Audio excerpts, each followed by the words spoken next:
Take two, ladies and gentlemen. A little bit of a bug here on X, on the X stage, as we're calling it these days. In the call sheet, Clemente wants me to lead by talking about Tucker Carlson leading media right now. I don't know if Nick wants to talk about that. I'm going to go ahead and, yeah, he doesn't want to talk about that.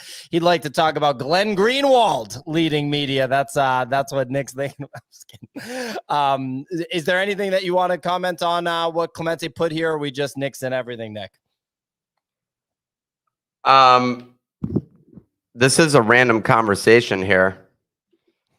This week he went to Hungary and interviewed the Hungarian prime minister. He just likes interviewing pieces of shit, huh? The reason I wanted to bring it up, Nick, is I thought it was interesting. I was looking through his basically all the interviews that he's done, and like the last interview he did had like 55 million impressions, but 51 million of them came from Elon Musk just quote tweeting every single interview he does. And we uploaded. I'm curious about the actual retention of those interviews and if people actually watch them, because we uploaded our last episode of the show on Twitter yesterday, and we had a good amount of impressions, but the retention just falls off a cliff. So I am curious how that's actually panning out for them. Nobody watches, I think, no one watches long form content on Twitter. They need to make, we were discussing this last night. They're going to have to make a video feed essentially in order for that to go down. Because I just don't think you can combine short tweets and like, yeah, I don't know. Isn't someone said, so hold on, let's talk about Hungary. Isn't the president or whatever of Hungary like a dictator or corrupt? Probably. And then so everyone's like shocked that I said this, and then he's moving on to interview Putin. Wait, I'm sorry. I was totally obvious. I'm sorry, never mind. What were you gonna say?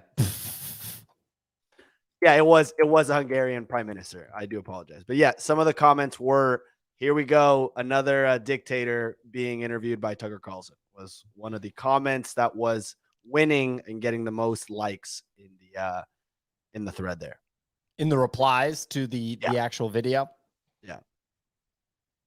Viktor Orban, is that the current prime minister?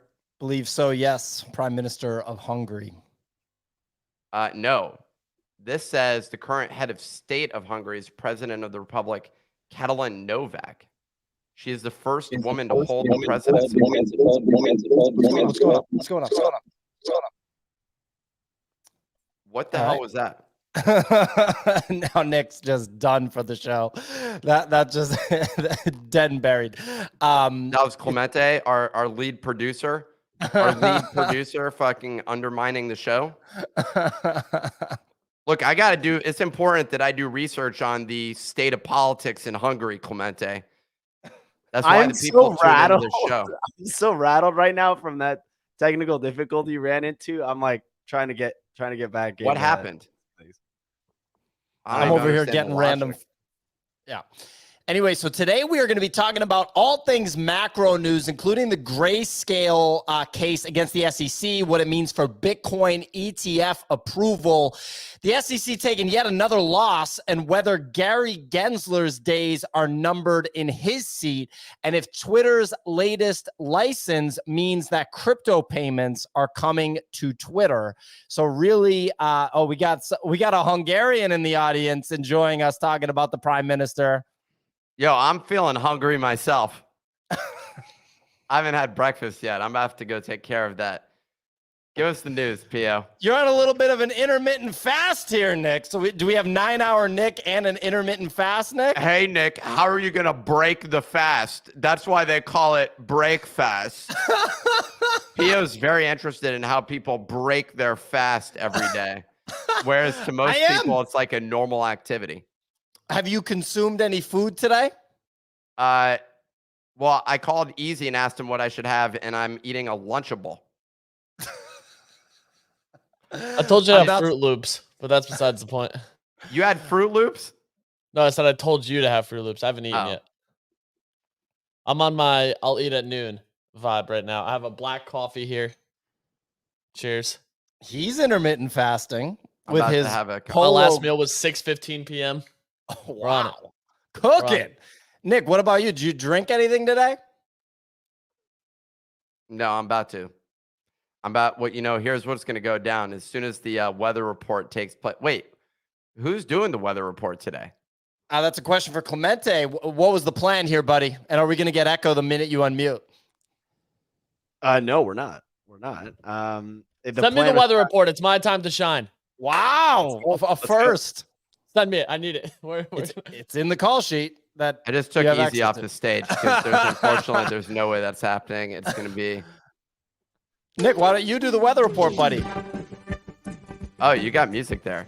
Why is it choppy? I don't know. I don't know why it's choppy, but we got the weather report. It's time to break it down on this beautiful Wednesday. This is not how you normally speak. That's not the way that you normally talk. Give us the real easy, man.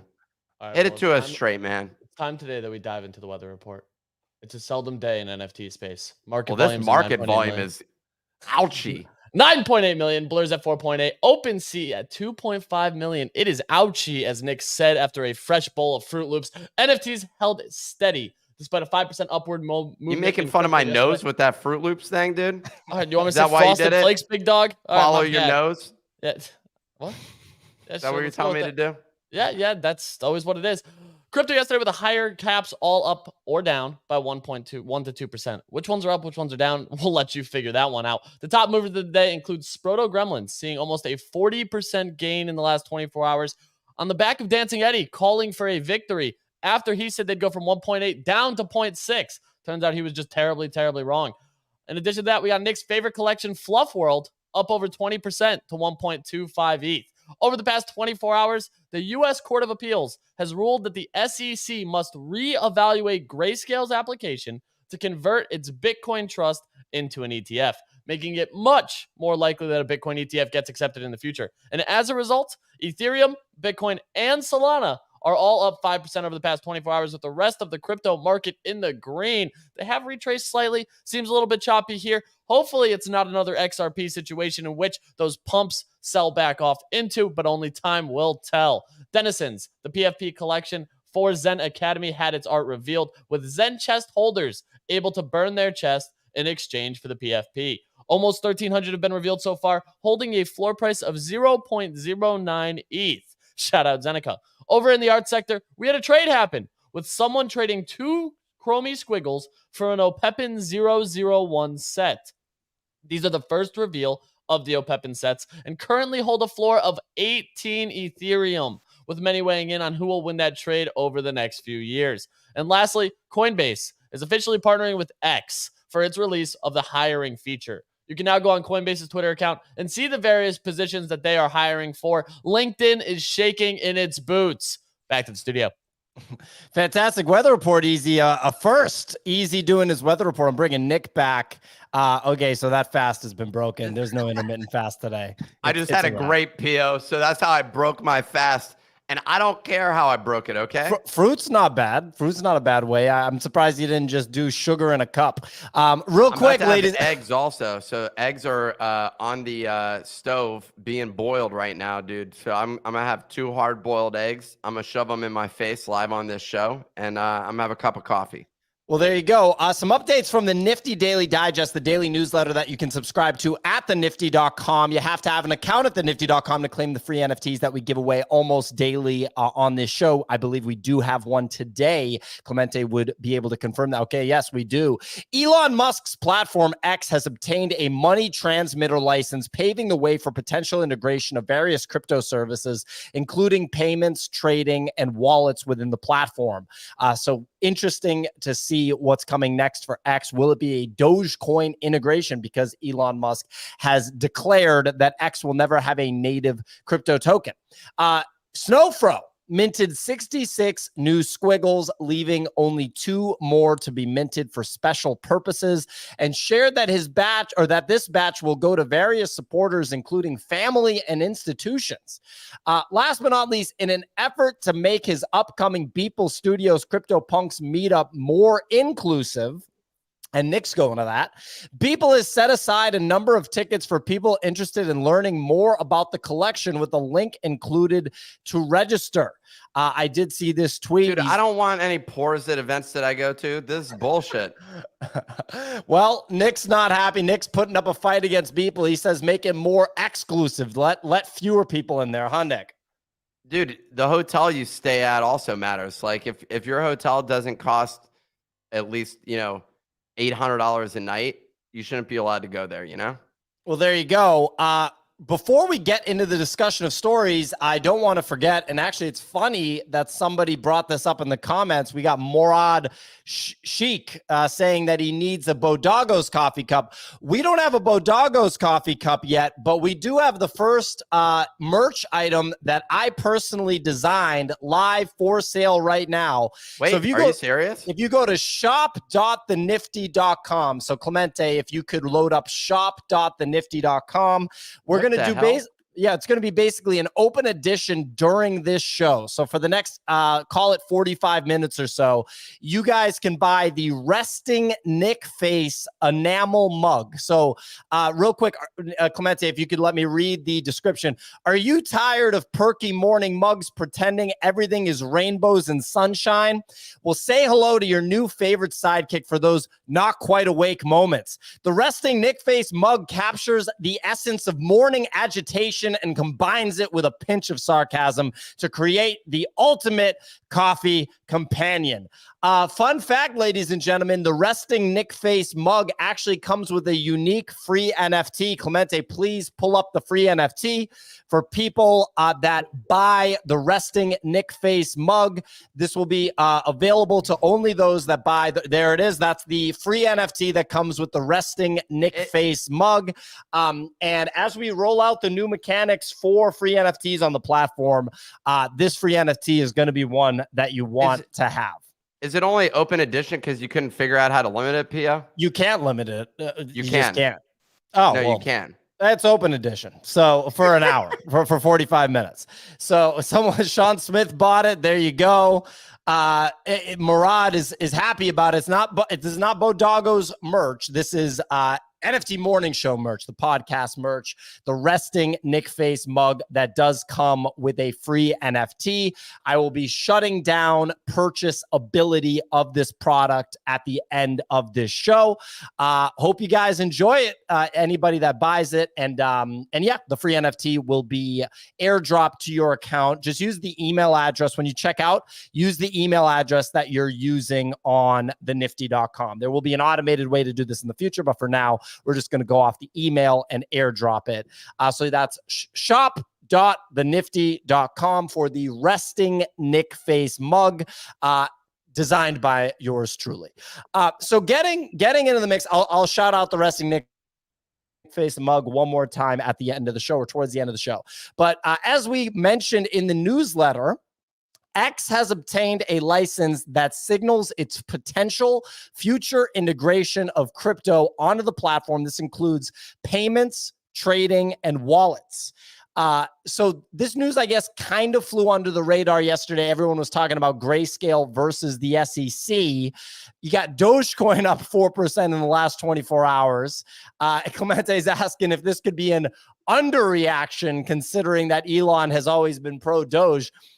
There's that footage of Elon in an internal meeting saying that, he was kind of throwing out the idea out there, well, you could tip someone with Dogecoin on the platform, blah, blah, blah. And he's declared publicly on X, on Twitter, that he won't be making a native token for X. I think it's a foregone conclusion that you're going to be able to tip with Dogecoin, whether or not there's other cryptocurrencies like Ethereum and others on the platform too.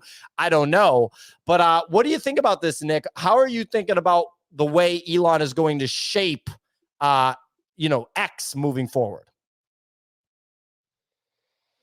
I immediately looked up money transmitter license because I wasn't aware that somebody needed that in order for payments to take place. But here we are. I guess that's only if you're the one setting up the payments platform.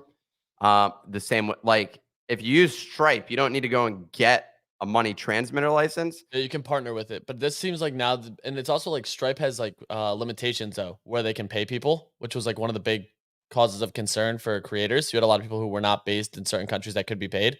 So I think that this is actually opening up more opportunity for creators globally to receive some level of a check from X. And then on top of it, they received licenses for virtual currency, which allows them to pay, hold, store, and transmit cryptocurrency. So a lot of people were speculating on Bitcoin. Obviously, the Dogecoin rally was largely on the back of that. So they received 2 licenses yesterday. Wait, what's the other license? They've licensed for virtual currency. I forget the exact name, but that was actually the first one they got. The money transmitter license was the second one announced. Interesting. Well, I think it's PO. I like it. You know, I think that there's a lot of potential here. There's a couple of things that I'd love to see. First and foremost is them fixing the DMs. Messaging is still an area for improvement, just period. There's no like iMessage, for example. Search functionality is garbage on Twitter. I can never find the people I'm like trying to respond to ever. Yeah, or like if I'm like trying to circle back, like I wish I could like leave a notification on to like come back to something. They have a lot of improvements that they need to make with search, especially advanced search, because you can actually so I think X, Twitter or whatever, will make a run at LinkedIn to some capacity for some lines of work. Because if you want to find a software engineer, Twitter's not a bad place to do it. Like you can, and actually years ago, I was interviewing for a recruiting job at Google. This was in probably 2017, 2018. And the recruiter at Google that interviewed me told me that he finds most of his engineers for Google on Twitter. This was in 2018. And so I've actually done that for the Nifty, try to find some engineers on Twitter, and it's worked fairly well. But that advanced we search have a has to get staff of engineers now. It's the guy starting today I found on Twitter. So there you go. Anyway, Nick, I know you have a lot of opinions on this. I feel like you don't feel like discussing this right now, but I do think that you have a lot of opinions on X. Yeah, well, I was talking about the DM thing before Easy interrupted me. Thanks for that, Easy. So what I was going to say is messaging as a whole, I think, can be improved. I don't know what your feelings are on iMessage. I like having categorical segments of my messages, which is something that I think is beneficial for, you know how you can view messages that are all messages or just contacts, for example? Yes. Are you familiar with that? Yes. So, but I want to be able to make other Easy didn't even know that. I had no idea. Really? Okay. Well, yeah. So yeah, in the top left, you can go out of your messages on your phone, and it goes to a drop down option where you can view all messages or just contacts, I think. But I was thinking it would be cool if I could have groups of people in there. Regardless, there's a lot of improvement to be made from Twitter with DMs. That's where I think a lot of the activity happens there, especially for payments. The other thing is with the payouts, as you're saying, PO, that is a really important thing. Building the infrastructure for that is actually not easy. I remember I was in the Discord the other day and someone was saying, hey, you need to accept crypto for payments. And I was like, why? You can't get a bank account? And they're like, no, because I'm international. So you can't make purchases with Stripe and a lot of other places if you're international, which I did not realize. So there we go. There's a use case for crypto after all. And yeah, I think that it would be it's nice to see that Elon is focusing on this. For now, it's payouts for creators. I think he has a challenging road ahead of him, though, like as it applies to attracting attracting real creators onto the platform. So that's like the main thing that they're facing right now. I mean, yes and no. He's got Tucker Carlson having record numbers on the platform. Those are views, but you don't know the retention. That was the thing that Clemente was talking about, and that's the real issue that I wonder about. I have an alarm going off, so I'm going to go. Go do your thing, buddy. Go do your thing. Miguel Ribeiro said that he wanted to buy the resting Nick Face mug with crypto. You will be able to do that on future merch drops. We are just finishing up setting that infrastructure up. Yeah, I mean, look, platforms like Shopify don't have the best infrastructure for crypto yet, but it's coming along, and we will have it in a couple of weeks. Next topic, the SEC does keep losing. Easy, what do you make of this whole thing and Gary Gensler? We talked about it with Mike Alfred on the Bitcoin show yesterday. Absolutely electric interview. Oh my goodness. I Mike listened to Alfred it after. kicks Yeah, guy ass. crushes it.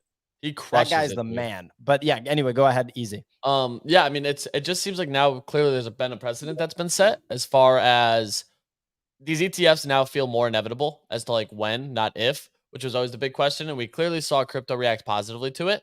But of course, now there's still another battle ahead, which is like the approval process, which can take some time. A lot of people still speculating that it could be even as far as next year, which to me is absolutely wild, but would not be like terribly surprising, I guess you could say. So we're kind of in this like limbo phase right now. The other thing that's really interesting to me is that Gensler's record is 0-2. Like my man has now lost to XRP and the Greyscale situation. So he can't beat Barry Silbert, can't beat XRP. And to me, it's just kind of setting up this potential for where the market actually goes from here, which is could be up, could be down. Everyone's favorite answer. But like until we actually have like a date when we can get an ETF, that comes into question. A lot of people are saying the BlackRock ETF news is supposed to come on Friday. And the thing This is, for me, Friday? yeah, that's what Like they're that saying. it's This Friday. approved? That's what they speculate. They could be pushed back. Like there could be some verbiage that requires it to be delayed. I think it gets delayed. I don't think it's going to be an outright no, which is kind of the thing that a lot of people are worried about. The other thing though is once one gets approved, I think we see like 5 or 6 get approved all in one single motion, because there has been lawsuits previously with the SEC who have approved one ETF and not others, which does not provide investor security because they don't have options to invest in. So when like options is in multiple different avenues that they could select, not option contracts. But that's like the big thing. So I think if one gets approved, you're going to see 5 or 6 on the same day. Wow. I mean, damn, that's pretty crazy that people are speculating that the BlackRock ETF would get approved this Friday. That's soon. Well, it's been on the books. So they were supposed to have an answer and they actually pushed it briefly. And now this Friday is like when they have to comment on it. They could delay it though. Yeah, I mean, that'd be... I have some breaking news. What's the breaking news, Nick? The breaking news right now, a gentleman by the name of Will B, I'm not going to spell out his whole last name, placed an order for one of these mugs, and it's a high chance of fraud. I don't know if Will B is out there using a fake credit card, but Will B to buy our mug. Look at this guy just trying to scam us. That's pretty fun. I mean, welcome to the NFT space, ladies and gentlemen. You got somebody trying to use a fake credit card or something to buy a resting Nick Face mug. That's at shop.thenifty.com, open for the next half hour. Look, I've brought on someone that has not been on the show before. I asked him to come on the show. His name is Flip. He's on the audio podcast. He's on Twitter Spaces, not on video. Flip, how's it going, buddy? I'm doing well. How are you? Thank you for having me. Of course. So you work in finance. You're a young guy. What do you make of everything that's going on right now, Flip? It's exciting. The approval of a spot Bitcoin ETF is huge for retail investors who are in a traditional 401k or Roth with their financial advisor. Right now, a lot of these investors don't feel safe using Coinbase, Binance, or another platform like that. So it would open the floodgates for billions of dollars. So it's an exciting time. Exciting time it is. Where do you reckon we're at in the crypto cycle? Are we at the beginning? Are we still just in no man's land? I'd love to know the way, maybe even the people that work at the institution that you work at, the way that they're thinking about crypto right now in the grand scheme of things. That's a great question. In the grand scheme of things, most of them think it's still a scam. They still go, what's the use case? What's the use case? And to be honest, there's really not a use case yet. Like crypto needs a product that's, to be candid, addictive. Like whether that's ethically right or not, it's up for discussion, but we need a product that's addicting. So generally speaking, where I work, a lot of them think it's still a scam. And I would say we're still kind of in an accumulation phase. But obviously if a Bitcoin ETF gets approved, I think that jumpstarts the next bull run. And we've probably likely bottomed. Thanks for the insight, Flip. Nick, you had mentioned something about, like offhandedly right there. You said, well, it turns out it seems that crypto might have a use case. Is that tongue in cheek when you say that? Okay. Got it. And to you, Nick, You what were ready to jump in as a defense, a defender of crypto. PO, our savior, come to the rescue to let us know that Bitcoin is the future of all finance, that nothing will survive without Bitcoin. Okay, but to you, could you lay out one use case that you think about, Nick? In your mind, what is a use case of quote unquote crypto? Well, that one was an example where an international payment needs to be placed. We always talk about it with wires and other things like that. The traditional, the institutional way of filing payments is a pain in the ass. There was a video that went viral the other day with the Australia guy where like he gets asked about the banks in Australia have to ask you why you want your money when you withdraw. And so he just gave a bunch of examples like I'm buying a lot of drugs. I'm changing my gender, or going through a sex change, whatever. He had a number of examples that he used in the video. I think it's really, yeah. Sorry, is this a pop quiz? Like, are you trying to like? I honestly didn't 100% know whether or not it was tongue in cheek. Sometimes I don't know with you, and you do see a lot of people. Alex Becker, for example, who I think there's an audience of people that believe that Alex Becker knows what he's talking about when it comes to quote unquote crypto. And Alex Becker will just tweet out, there's no use case for crypto in the world, zero, none. And so I'm sure that there's a lot of people in the audience right now listening to this show that are like, yeah, there is no use case. So I didn't know if that genuinely was how you felt. I never know. And I'm just curious, like if I ask Nick, who I consider to be a smart person and knowledgeable, for him to name one use case, I was curious what direction you were going to go in. You went in the international payments and settlement direction. Yeah, I think payments is the most obvious one. That's where a lot of stuff goes down associated with it. So yeah, that's like the lowest hanging fruit. I think there's additional benefits as well, or use cases. But yeah, that's like the simplest one. I liked the idea for Ethereum, the idea of a programmable currency. That's something that the whole fintech space has been built on. And I think that there's interesting use cases. That said, all the use cases so far have been like DeFi and NFTs have been the two main things created using quote programmable currency or programmable money, whatever you want to call it. I don't know. But it's going to evolve. It's absolutely going to evolve. These are technologies, so things will get built on them. Transformative technologies. They are. I mean, that's a transformative technology, man. Transforming money. It is. I don't know what to tell you. Nick, I'd love to know what you think about stocks versus crypto right now. Maybe Easy, also the trader extraordinaire.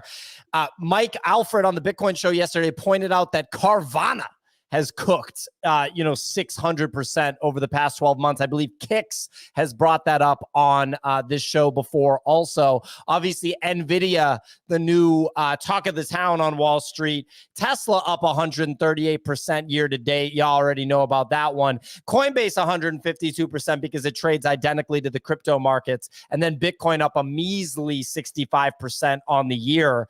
S&P 500 up 18%. A lot of people saying that they think that the S&P 500 could continue to rally going into the end of the year. Bears are basically saying there's a recession, there's a recession, there's a recession. If you listen to Mike Alfred, who came on the show yesterday, he thinks that they're going to get their faces ripped off. Nick, what do you make of stocks versus crypto right now? Well, I'm curious what Easy thinks first. Yeah.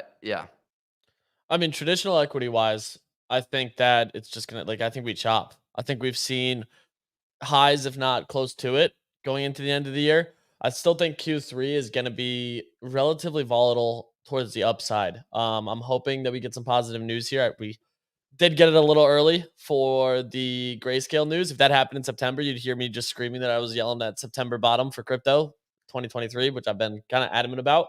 I still think that's the case, completely. And I think clearly we've been up only essentially 65% on BTC. ETH up on the year, Sol's up 200% on the year, 816.24, almost 200%.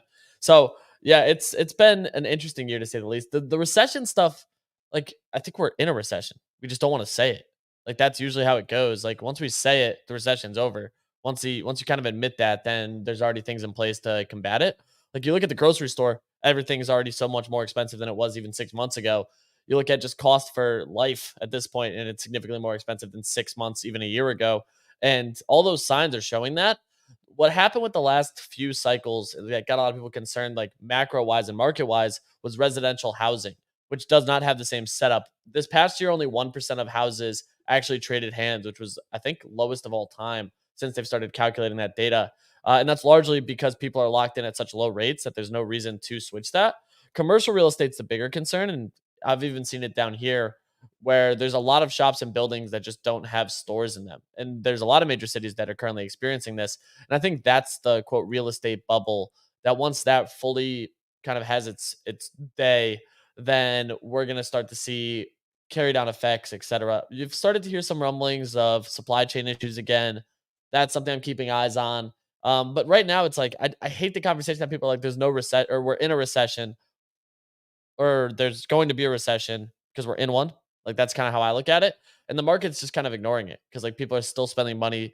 You're seeing layoffs most recently have started to slow from major companies, but we're now seeing job reports come in lower than expected, which is actually a sign that the Fed kind of wants at the moment, because that shows that they're getting inflation back down, and some signs that they're actually trying to corral that in with the job market slowing. So there's just a lot of signs that are showing like mixed signals right here. I'm still just DCAing across the board for basically everything. I'm not in a rush to go crazy and start spending and be heavily risk on at the moment. Yeah. Okay. Wait. So spending on like goods and services, or I'm like just DCAing. I'm not going like heavy increase on it. Like very small DCAs that I've been doing since June, which is still daily buys, but it's not like September is when I wanted to really increase that and basically 2 to 3x my DCA exposure into the things that I'm bullish on. Until then, it's like I want to see some clarity in the markets, and that may even get pushed past September, which is what I wanted to start doing at the start of the year. But now it's kind of shaping up for me to be like, market's not looking like it wants to pick a direction. So I'm kind of just sitting idly. Well, one thing that we've been talking about on multiple episodes now of the Bitcoin show with multiple guests, and when I say Bitcoin here, you can substitute the word crypto, is that Bitcoin is so intensely forward-looking, more so than any other asset class, period, because it's, you know, kind of like the freest market that we have available. Like yesterday, Mike Alfred was pointing out, he was like, do you really think that all of this hasn't been priced in? This recession wasn't priced in when Bitcoin corrected by over 80% last year, right? In 2022, as the rate cuts were happening, I mean, the rate increases were happening. Do you really think that wasn't priced in? And now we're going to pull back? Like now we're going to pull back when we've been in this high interest rate environment for a calendar year at this point? Like now is when Bitcoin's going to pull back? He's like, real estate's starting to pull back heavy right now.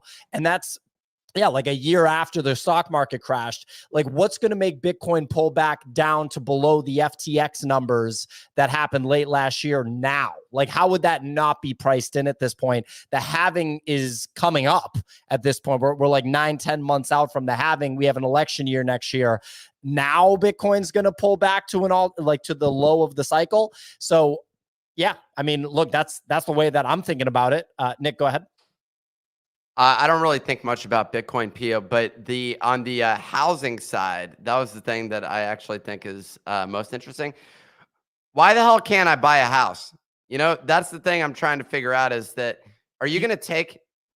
You can't buy a house for a number of reasons. Well, no, what I'm saying is like, you can't buy a house because the interest rates are so high. You can't buy a house because BlackRock was buying the shit out of single family homes nonstop. And I think that they still are. They still are. They're the leading spender right now on single family homes by a massive margin. Like, it's scary big. And you can't buy a house because there's not that much inventory on the market, because everybody that locked in a 2 to 3% mortgage during 2020, which was literally the best time to buy a house probably in the last like 25 years, maybe even more. I'm not a real estate expert, but all the real estate people out there can chime in. I'm sure it's got to be, X number of years most competitive time because of how low the interest rates were, the fear from the COVID, drop in the market, and the fact that the money printer hadn't fully gone burr yet and ran up all the prices. And those people aren't going to sell their house to you because then they'd have to get themselves a new house, they have to do an 8% mortgage. And Quad, former, friend of the show, former speaker on the show, said, yeah, no way in hell I'm dumping my 3% mortgage for an 8% mortgage. There you go. The bigger thing in my mind is just like, why would I buy a house? Basically, like it used to be a good investment. I'm like not interested in a house at all, though. Like that's how I look at it. I think there's better investment vehicles exactly at this point right now, especially like if rates don't get back to like 5%, I just don't see any reason to. And then like the cost of it all right now with the cost of everything going up, it's just expensive. Like shout out to people who got in at 2% because those people are just chilling. Like I'm jealous. It makes no sense. And a lot of the variables, like if you put it into a spreadsheet, it's just the math does not add up. And so then I'm just like, okay, well, I'll go rent. I spend time browsing Zillow, looking at international apartments. I look at like Portugal and Spain and like different places where I'm like, could I just like work remotely from this place for a period of time and just save a ton of money? And the short answer is yes. Yeah. You can. Like you could go live in Portugal for a year and I could cut my rent by 80%. I could also not go to Portugal and live somewhere else in the US and cut my rent. I could live somewhere else in New York and cut my rent. To be honest, like it's not that difficult. If we moved, let's say just hypothetically, if we did move to Miami where Easy lives, I'm not going right? to, so yeah. But let's just say hypothetically that happened. You automatically give yourself a raise like on salary because you don't pay New York City tax and New York State tax. The business pays significantly less taxes. The price to rent the apartment, if you're going to rent, is cheaper. The situation when it comes to buying a place that you're going to live in is significantly better because everyone's like, the property tax in Florida is high. Cool. You're not paying income tax. If you live in New York, you pay income tax and city tax if you live in the city. Who cares if the property tax is slightly higher? And by the way, the HOA fees, if you buy a condo in New York, are ridiculous. And to buy a studio. Miami, they're expensive. So they can be, but you can buy a house in Miami. Yeah. Well, you can buy a house if you're like living in the swamp part of Miami. Like if you're like not living in the area that you want to live in. And then also, as Easy was saying, there's crazy flood insurance that you have to get that's crazy expensive. So like the numbers everywhere don't really add up for like real estate.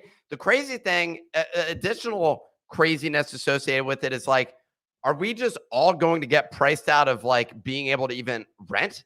Like, why is it? Someone mentioned in the comments, and I was looking at this. Why is Lisbon so freaking expensive for me to rent an apartment? Like I was looking at apartment rentals. How much is it?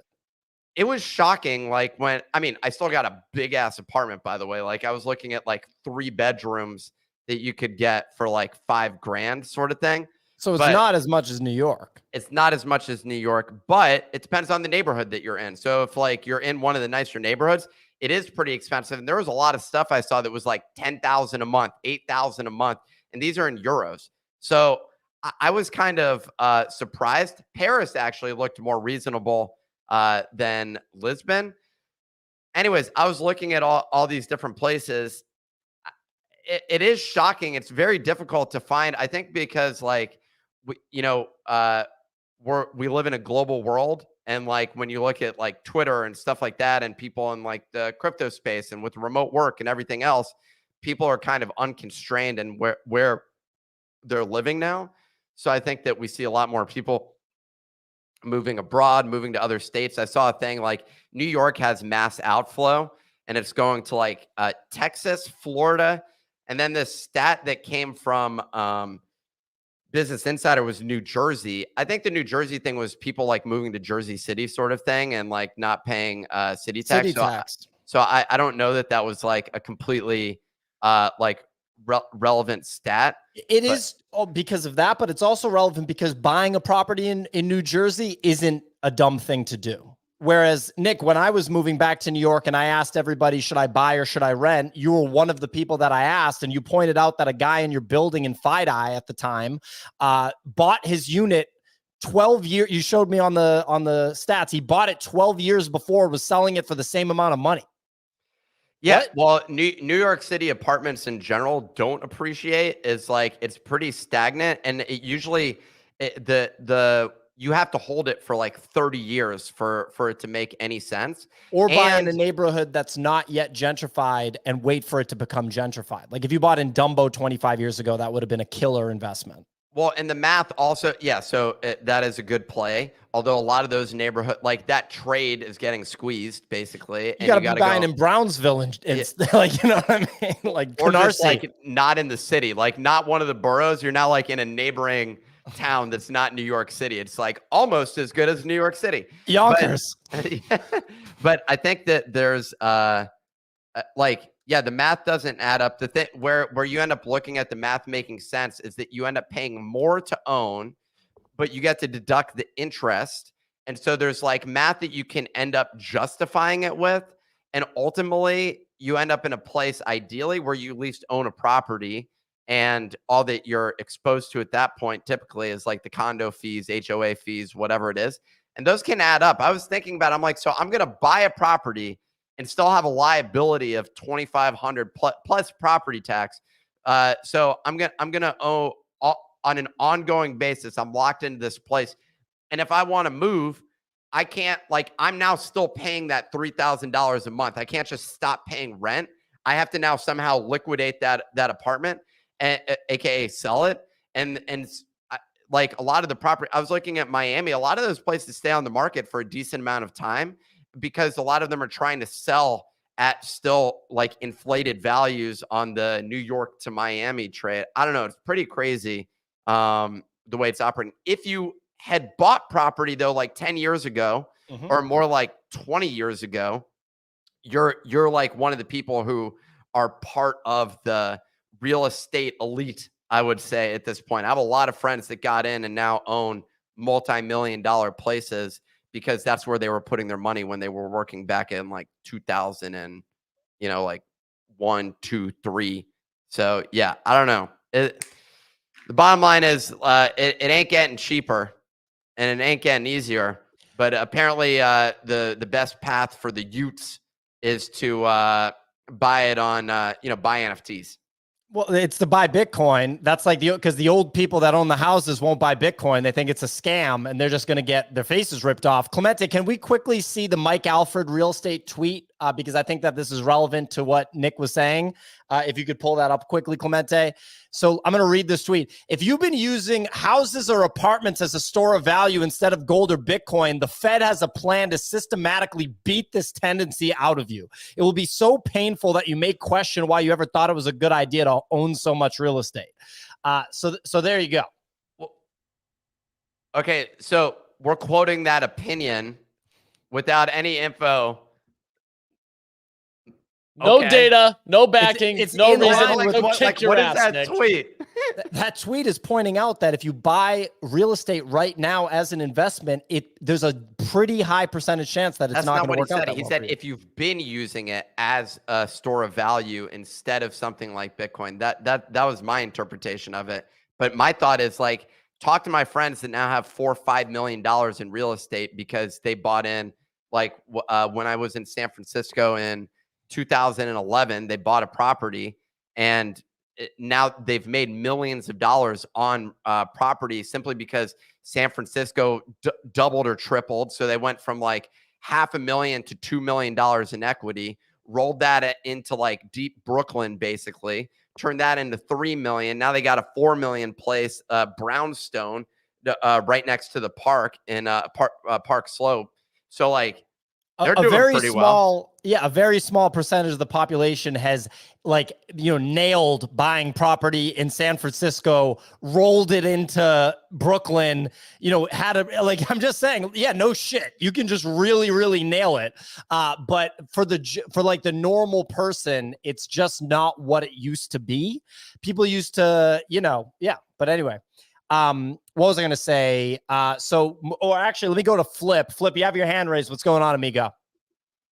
Yeah, real estate's interesting right now, and I think it's important to be specific when talking about real estate, like which components of real estate you're talking about, because I think Easy made some great points. Like residential real estate right now is actually pretty healthy. Consumers' balance sheets are healthy. They're not over levered like they were in 7, 8, 9. Supply is low, and that's why you're seeing prices rise, because people don't want to sell their house. You're locked in at a 3% mortgage rate. Why would you go take a 6? And like a lot of people think, oh, that's just 3%. That's actually 100% increase from what you're paying. And that's why we're seeing so many people not buy houses right now.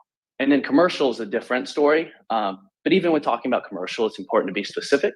Like office, a lot of people, associate office space with commercial real estate, which is true, but it's just a component. So like, yes, office is struggling, but data centers and self-storage, they're doing relatively well. So this is a great insight into like consumer health as well, which is why retail sales have also been strong. But yeah, that's it. Some added color from Flip, Nick. I like self-storage. I was looking at buying a parking garage in New York City as an alternative investment. Do you know, Easy, what the yield is on a Manhattan parking garage? 236%. No, it's like 3%. Oh. That's so if you go and buy it, that's the yield that you're getting right now. It only made me think that the garages are owned by mafia people, because there's no way in hell that why else would the market be supporting a 3% yield? That's just an insane, that makes no sense to me. Well, and it's also a hands-on business. It's not like a set it and forget it. You have a physical parking garage. And you have to hire to manage it, technology to operate it. You got to do all that fun jazz. Okay, so we know that I'm curious from the people here. If you were going to start, if there was a business you could go buy today, we know it wouldn't be an NFT podcast. That's not what you're going to start with. So what would be the business that you would go buy today that if you could go run something for cash flow? What are you most interested in? I would run a drop shipping e-commerce business, because international drug trade.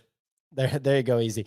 I don't like I have friends that talk about starting real estate businesses, but then we'll never do it. Do you know what I mean? Like I have friends that work at tech companies and talk about yeah, I'm thinking about starting a real estate thing, and then they just never do it, because all these things are so hands-on. Your old buddy Sam Parnick, who we paid for a little consulting, and who hosts the My First Million podcast with Sean Purry of Milk Road. He had a clip that went on Instagram and from the podcast where he just basically was complaining about the real estate he bought.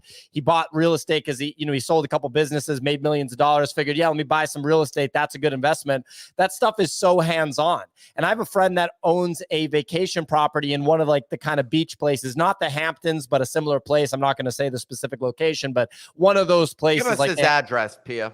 One of those places like the Hamptons and the Poconos. He bought a house there, and during the summer he was doing. Why can't you tell us the location? All right, it's in Cape Cod. So he bought a house in Cape Cod, and he was renting it out during the summer. The way that works is it's week-long rentals, right? So people rent it for a week. You send the cleaning people in there to do the turnover. It's actually not that bad of a game to play, because you can systematize it, and it's pretty dialed in at this point. People have been doing that for a long time. But then he tried to rent it for the off season, and he had squatters. So people came. They were like, oh, yeah, we're going to rent it for a couple of months. And then they refused to leave, and they refused to pay rent, and they basically trashed the place. If this happened, laws are so squatter friendly. They're so landlord and anti-landlord that you can literally live there for 3 to 4 months without even getting a knock at the door, as long as you don't leave the property when the person changes the locks. It's wild. Yeah. Exactly. So what I was going to say, and this is not a political statement, it's just a fact. If you live in a blue state, people are just going to they can just basically squat in your place in certain blue states like Massachusetts. If this happened in Tennessee, the owner of the property would go to the sheriff and would say, hey, there's people squatting in my home. They're not paying me rent. I want them to leave. The sheriff pulls up to the house with a gun and says, get out of the house. That's basically how it works in places like that. You're not going to have a squatter for 6 months. That's not how paying all rent. red states work, Pia. Pretty much. I mean, every single one. Pretty much is. Will B seems to disagree. He says squatters in Florida are a real problem. So how do you explain that, Pio, given the fact that it went red? Florida's a swing state. Massachusetts, though, is a blue state. That's my response. Is Florida's a swing state, which it is. I'm pretty sure if you had DeSantis in your pocket, though, he'd be like, squatters aren't allowed in this state. I will not let you down. There was a video going around similarly of like protesters protesting Burning Man for climate change. Did you see that? And That sounds pretty good. And the sheriff just came up, holds the gun to the person's face, and then handcuffs him. And it's just like, and one of the women there is like legit traumatized. Like she's shaking. One of the protesters, she's like sitting down and she's like, holy shit, like I didn't expect this to happen. They're out there being like, we're not moving, we're not. And then Isn't that on like oh, Indian shit, land I'm gonna too? get like shot.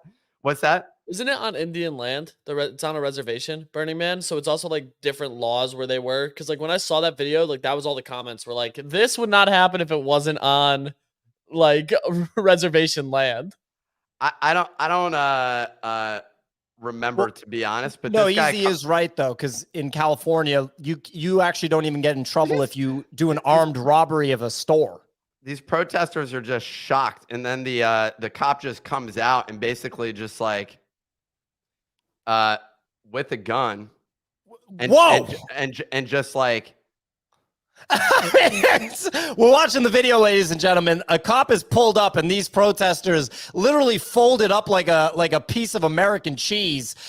They're just on the ground, being like, "Wow, I didn't think that this was going to happen. I thought I was in California and I could do anything that I wanted." That's pretty funny. I guess they take Burning Man hella serious over there. Don't go over there and protest Burning Man. Also, want to mention one more time, ladies and gentlemen, the resting Nick face mug will be available for another 5 minutes before I shut it down. So if you want to buy it, you will receive an accompanying free NFT. Go to the shop.thenifty.com for the resting Nick face enamel mug if you want to have your coffee accompanied by morning agitation and a pinch of sarcasm. I'm going to be shutting that down in 5 minutes. You do get a free NFT with it. Go ahead, Nick. How are we just gonna email them and with a code? No, we'll just airdrop it right to their account. They just should buy it with their email address that they have. But if they don't have the email, if they switch to different email address, you won't have that. I'll email them and I'll say, "Hey, couldn't find your account. Maybe you could point me in the right direction." Nice. Okay, so the thing I was gonna say is maybe we should go. Someone mentioned vending machines. Should we just make a series of us going, like me trying to set up a vending machine business, like at some local venue, and just being like, and now I'm making $1,500 a month. And this machine pulls $7.46 a week. What's up? I wonder if you like. I feel like New York is quite competitive for it, or maybe it's like better. I have no idea. Like, do you think? Anyways, I feel like us setting up a business and trying to generate income from it, like small businesses, would be interesting. I think it's interesting. Bunny has his hand raised. I'm curious to see what Bunny wants to weigh in on. I just wanted to know where your friend lives. Thanks, Bunny. Dude, I love you're trying to get me all sad about his vacation house not going well. That's like the most first world problem shit I've ever heard, dude. And Bunny, just because you're like, busy. Oh, I'm so sad that he didn't make as much revenue on his vacation house in the Hamptons as he thought. Wow, what a sad story, dude. Bunny, just because you're over there with an army of children that you've created irresponsibly and you're spending all your down payment money on Prime energy drinks doesn't mean that you can have an opinion about people's rental properties. No, I'm just kidding, Bunny. That was pretty funny. Look, we're going to wrap in just a second. Nick, do you have a separate free NFT that we're dropping? Yes, we are. Clemente, why don't you drop the free NFT, buddy? And then we'll shut down well, it looks like we're shutting down resting Nick face in a second. Yeah. The password for today's free NFT is Rome25. Go to thenifty.com/claim and enter the password Rome25, ROME, and then the number 25 for today's free NFT. There you go. So go to the nifty.com/claim, put in the code ROME25. That's ROME25. This free NFT is from the Before Doggos series. Looks like there was a time where the Bodoggos were participating in ancient Rome's gladiator matches. So didn't know that this was part of the Bodoggos history. Very cool to see that Buddy and the other Bodoggos were battling in front of the Emperor of Rome. The name of the piece is Roman Roar. Very, very cool piece. Very excited about it. Ladies and gentlemen, I'm going to be pulling the plug on the resting Nick Face mug in just a couple second. People are like sliding in here, so maybe leave it open a couple minutes. And also, there's international people that got pissed off last time. Anyways, whatever. You can pull it in a minute. Yep, we will see what the story is with international shipping. It's always great to go through these processes. We're excited about the resting Nick Face mug. I designed it myself. Very excited about the design of it. So anyway, go to the shop.thenifty.com for the resting Nick Face mug. We will be pulling the plug on the availability of that one in just a couple of minutes as we wrap up this show. It does come with a free NFT on the platform.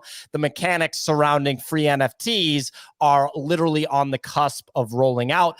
I suspect that a lot more people will be interested in the free NFTs upon the rollout of those mechanics. Anyway, ladies and gentlemen, we do this show every weekday, Monday through Friday, 9 a.m. Eastern time. It's also available on YouTube if you want to watch the video stream.